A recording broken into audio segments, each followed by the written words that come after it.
بسم الله الرحمن الرحیم. ګرانو عزتمندو، مونږه موجود یو کوم ځای کې په دې دھرنا کې. دا دھرنا گزشته نخه میاشتې مخکې د حقیقي ازادي ټایګرز، دا هغه ټایګرز دي، دا هغه مینوال دي د عمران خان صاحب سره. څوک چې د عمران خان دپاره ژوند ورکولی شي، او د دوی وینا ده چې مونږ ژوند اغستی هم شو. ولې چې د عمران خان صاحب سره زمونږ ډیره زیاته مینه ده. مینه ولې ده؟ هغه مینه وجه څه ده؟ د مینې وجه دا ده چې عمران خان صاحب کومې کارنامې د پاکستاني قوم دپاره، د پوره امت مسلمه دپاره، او د دنیا کې چې کم اوورسیز دي د پاکستان د هغوی دپاره چې عمران خان صاحب کوم ستړي کړي دي، هغه ډېرې زیاتې غټ کارونه دي، ډېرې غټې کارنامې دي. په دې ټایم ما سره هجرت کامران صاحب چا چې نخه میاشتې مخکې دلته کې دا دھرنا کال کړې ده او دلته احتجاج شروع کړی دی. نن دی جی چاند رات او سبا دی لاست فائنل کال. څه ویل غواړئ جی؟ بسم الله الرحمن الرحیم. ایاک نعبد و ایاک نستعین. وینا دا کول غواړو وروره د قوم ته جی چې دې ټایم کې تاسو ټولو ته پته ده چې عمران خان د څه سزا کاټ کوي لګیا دی، په جیل کې پروت دی. نو ټول قوم ته مونږ دا یو وینا ده چې روځئ په یو ځل باندې، په کښتونو نه، په کښتونو باندې 80,000 د انسانانو قرباني ورکړه. زمونږ د خویندو، زمونږ د رونو، د مشرانو، د کشرانو، د ماشومانو قربانیان هم ډېرې ورکړي. اوس دا د کښتونو کار پرېږدئ او نغدو کې روځئ په یو ځای د دې فیصله وکړئ. دا کس چې کم شاته په دې دھرنا کې دا تصویران لګېدلي عمران خان، دا صرف او صرف د دې پاکستان دپاره او زمونږ د بچو د مستقبل دپاره، د ښکلي مستقبل دپاره. داسې هر مستقبل خو اوس هم شته، خو د ښکلي مستقبل دپاره دی راووتو، د اواز اوچت کو، دی رانه بند کو په جیل کې چې ته به د پښتنو د بچو دپاره اواز نه اوچتی. دوی به مونږ وجنو، په دوی باندې به مونږ ډرون حملې کوو، په دوی کې به مونږ دماکې کوو، خو ته به د دوی دپاره اواز نه اوچتی. پرېږده چې مري دا زناور دي، دا د سره انسانان نه دي، دا د مري. نو په دې کې مونږ 80,000 انسانانو قرباني ورکړه. خو لا اوس هم مونږ پوه نه یو. که څوک وایي چې مونږ پوه یو، اوس هم مونږ پوه نه یو. ځکه چې عمران خان کله په د 24 تاریخ کال ورکو، نو په هغه ورځ باندې که مونږ پوه وی، نو نن به دا ټول پاکستان بند وی په هغه ورځ باندې چې خان صاحب د 24 تاریخ کال ورکړی، او مونږ د نن نه ټول پاکستان بند کو. بای 24 تاریخه پورې مونږ د سره انتظار کولی نه شو. اوس مخکې وینئ څه؟ اوس مونږ دا وینو انشاءالله که الله ته منظوره وي. په مونږ خو فرض دی، زمونږ مجبوري ده د خان صاحب حفاظت کول. مونږ حقیقي ازادي ټایګر ټیم چې کوم دی، مونږ حلف اخیستی چې مونږ به صرف او صرف د عمران خان رهایي او د عمران خان د حفاظت دپاره کار کوو. ځکه چې هغه د پاکستان دپاره کم کار کوي، هغه مونږ نشو کولی. ځکه مونږ هغه رایسار کړی چې مونږ د هغه رهایي وشي، هغه د ملک ته راشي، هغه په مونږ سره کینی او د دې ملک دپاره ښکلې سمې فیصلې وکړي. رهایي به څنګه کېږي چې اوس دا رهایي به انشاءالله که الله ته منظوره وي. سبا خو دوی هم بندوبست برابر کړی او انشاءالله که الله ته منظوره وي، مونږ خپل بندوبست سره زو. مونږ تیار یو. مونږ سره د ایمان هغه جذبې دي، مونږ سره هغه سینې دي چې کم د دوی ګولۍ په چلولو باندې دی ستړي کېدی شي، خو زمونږ سینې په ګولۍ خوړلو ستړي کېدی نه شي انشاءالله. مونږ دوی ته خپل پیغام ورکوو چې سم را په د اسلام آباد پولیس کې زمونږ پښتانه رونه دي. هغه پنجابیان خو به پرې نه پوهېږي، خو زمونږ پښتانه رونه چې کوم هلته په دې ادارو کې دي، که هغه په آرمي کې دي، که هغه په پولیس کې دي، که په هره اداره کې دي،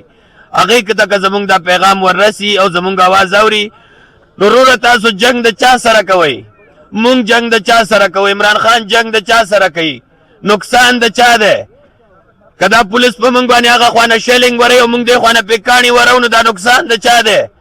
مونږ خو په دې باندې ستړي شو. تاسو ته عمران خان په دې ستړی شو چې ملک بھی میرا ہے، ادارې بھی میرے اور فوج بھی میرا ہے. نو نور په کومو الفاظو تاسو پوهېږئ؟ مونږ د خپلو ادارو ته خاص کر گزارش کوو، درخواست ورته کوو چې خپل بچي یتیمانان کوئ، زمونږ بچي یتیمانان کوئ. مونږ خو هسې هم یتیمان دي، 18 میاشتې وشوې خپل بچي هم نه دي کتلي. زمونږ بچي خو هسې هم په یتیمۍ کې وروره اوس روان دي، یتیمان دي، بس پلار نه ګوري خو بس یتیمان دي. نو تاسو ته مونږ درخواست کوو چې برای مهرباني که لس مونږ کې مړه کېږي، نو کېدی شي چې یو خطا ګزار د دې سایډه درشي او دوه په تاسو کې مړه شي، هغه هم زمونږ نقصان دی، هغه هم د دې پاکستان نقصان دی. خپل بچي یتیمانان کوئ، زمونږ ټولو ته زمونږ دا درخواست دی او قوم ته مې دا درخواست دی، که غواړئ چې دا قربانۍ او دا بمونه او دا دماکې او دا ډرون حملې ختمې شي، نو سبا به په یو ځای راوځئ، په کښتونو نه، په یو ځای به راوځئ. مونږ په ثوابه انټرچینج کې ستاسو انتظار کوو او په داسې تعداد کې راوځئ چې مخکې ګوري چې څوک په مونږ باندې د تشدد کولو سوچ کوي، چې د هغه سوچ په خپلو دماغو کې ختم شي او هغه بالکل دا سوچ ختم شي چې یاره دوی سره مقابله کیدای شي په داسې طریقه باندې راوځئ موږ پښتانه یو الحمدلله او پښتنو ته نبی صلی الله علیه و آله وسلم د بتان لقب ورکړی وای دا د دغه کښتۍ ته چې کوم لاندې لرګی لګي وای ټولو کې چې کوم سخت لرګی دی چې هغه یو قسمه شي سره نه خرابېږي مونږ ته نبی صلی الله علیه و آله وسلم د هغې لقب راکړی نو مونږ بیا ولې داسې سست یو مونږ تر اوسه ولې کورونو کې ناست یو مونږ ولې د 24 تاریخ انتظار کوو په کار ده چې دا اوسه پورې ټول پښتونخوا نه خلک راوتی وی او دا ټوله ځمکه لکه د زلزلې خوځېده چې خان صاحب کال ورکړی او زمونږ د بچو د مستقبل دپاره کال ورکړی په کار ده چې اوس ټول راوتي وی او نوی راوتي اوس راوځئ سبا راوځئ په کښتونو نه نغدو کې راوځئ په یو ځای راوځئ او دا کیسه ختمو دا فلم ختمو نور دا ډرامه نوره ختمو خان صاحب انشاءالله که الله ته منظوروي سبا ماښامه پورې مونږ سره ټایم دی او سبا ماښامه پورې که مونږ په حقیقي معنو سره خپله پښتونولي ثابته کړه دا د عمران خان سره مینه او پاکستان سره مینه پرېږدئ که خالي خپله پښتونولي مې ثابته کړه نو عمران خان به هم بار وي او دا پاکستان به هم خوش او خوشحال وي انشاءالله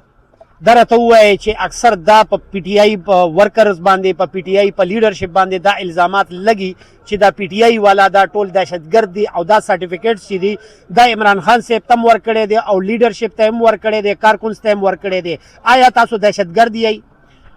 نو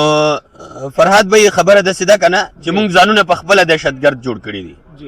مونږ د عمران خان نه په خپله دهشتګرد جوړ کړی دی چې په کومه ورځ د عمران خان ته لاس واچولو په هغه ورځ مونږ د دوی لاسونه کټ کړي وی نو مونږ به نن دهشتګرد نه وی دهشتګرد به دوی وی اصلي دهشتګرد دی خو په یو معاشره کې دوه قسمه خلک وي یو سم وي یو دهشتګرد وي نو اوس یو ټوله دنیا ګوري چې په مونږ باندې ظلم کېږي زمونږ بچي مړه کېږي زمونږ ښځې اوچتېږي زمونږ خویندې د کورونو نه اوچتېږي زمونږ میندې په جیلونو کې دي او بیا هم مونږ دهشتګرد یو خو د دې دا مطلب دی چې کم زورور دی کم طاقتور دی هغه د خپل طاقت په نشه کې په مونږ باندې چې کومه ټپه لګوي د هغه ټپه منظورېږي او زمونږ فریاد یې تش نو مونږ د خپلو پښتنو ته دا وایو چې دا فریاد پرېږدئ راوځئ پښتو ورله وښئ پښتون وایي څه ته دا ورله وښئ پښتون څه ته وایي د دې معنی په خلکو باندې وپېژنئ 15,000 کاله مخکې پښتنو پې پېژندلې ده او مونږ اوس سس کېږو ولې څه چل شوی په مونږ باندې ګرانو عزتمندو زما د ورور هجرت کامران دا د حقیقي ازادي چیرمن دی ډېرې ښایسته خبرې وکړې او ډېرې ښکلې خبرې په دې وجه دي چې پرامن خبرې دي دوی خپل زمونږ د پاکستان تمام فورسز چې دي هغوی ته دا پیغام ورکړه چې خدا نخواسته تاسو نقصان کیږي هغه هم د پاکستان نقصان دی او که عام د یو غریب بچی شهید کیږي نو د هغه هم د پاکستان او دا ستاسو نقصان دی د عمران خان صاحب دپاره د راوتل ولې ضروري دی زه یو خبره په دې ټایم کول غواړم که څوک راوځي او که نه راوځي خو څوک چې چا چې د عمران خان په وخت کې فایده اخیستې ده که هغه راونه وته زه دا ویلی شم چې الله به معاف نه کړي دا یاد وساتئ زه هم د یو غریب علاقې ما زما په علاقه کې به چې د یو غریب سړي مور یا پلار خور سخت بیمار شو او د هغه باندې به خرچه ډیره وه د اسپتال خرچه به پې ډیره وه نو هغه به څه چل کول هغه به یو چودري لا یو خان لا یو ملک لا هغه له به لاړې د هغه په دروازه به سجداریز شو او چغې به یې والي جړه به یې ورته کول چې د خدای د خاطره ما له 2 لکه روپۍ راکئ زما مور مري ما له 2 لکه روپۍ راکئ زما پلار مري ما له 2 لکه روپۍ راکئ 3 لکه روپۍ راکئ زما رور چې دی هغه په دې مرض کې دی او ما له راکئ چې د هغه علاج وکړو تا ته به ټول عمر دوا کوو خو ګرانو عزتمندو چا چې په صحت کارډ باندې علاج کړی دی چا چې د عمران خان صاحب د صحت کارډ نه د هیلث کارډ نه فایده اخیستې زه د باقي خبرې نه کوم 17 لاک خلکو چې دي په صحت کارډ باندې علاج کړی دی مونږ غیرتمند پښتانه یو ماله چې زما د علاقې یو خان 1 لاک روپۍ قرض راکړي زه د هغه یو کال غلامي کومه د عمران خان دا وینا نه ده چې په صحت کارډ علاج وکړي نو زما غلامي کوه خو ماله پکار دی چې د هغه نر او د هغه غیرتي سړي غلامي وکم ولې چې چا ماله بېلوسه او بې تجارته ماله 4 لکه 15 لکه روپۍ راکړي دي نو چا چې د عمران خان صاحب په صحت کارډ باندې په هیلث کارډ باندې علاج کړی او که هغه راونه وتې نو زما ایمان دی چې الله به چرې معاف نه کړي ګرانو عزتمندو په دې درنه کې موږ موجود یو حقیقي ازادي درنه کې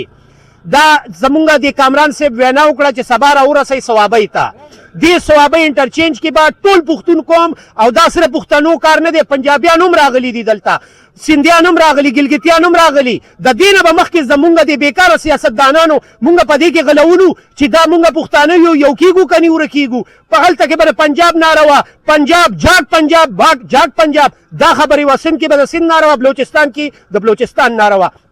خو یو نر زوی یو نرې مور یو غیرتمندې مور مونږ له دلته تحفه راکړه چې نوم عمران خان دی او هغه چې رالی هغه دا نه دي ویلي چې ای زما پښتنو ای زما پنجابیانو ای زما سیندیانو ای زما بلوچیانو بلکې هغه دا ویلي ای زما پاکستانیانو نو ټولې صوبې یوه ګلدسته کړه نو چا چې دا صوبې ټولې یوه ګلدسته کړې ده نو دا زمونږ غیرت نه مني چې مونږ په عمران خان ونه درېږو او د عمران خان دپاره قرباني ورکو فرحات خان له اجازت راکړئ په خپلو دعاګانو کې یاد ساتئ د الله په امان یہ پشتو کا سارا چل گیا تو میں نے کہا پشتو کا جانے دے کھڑے رہے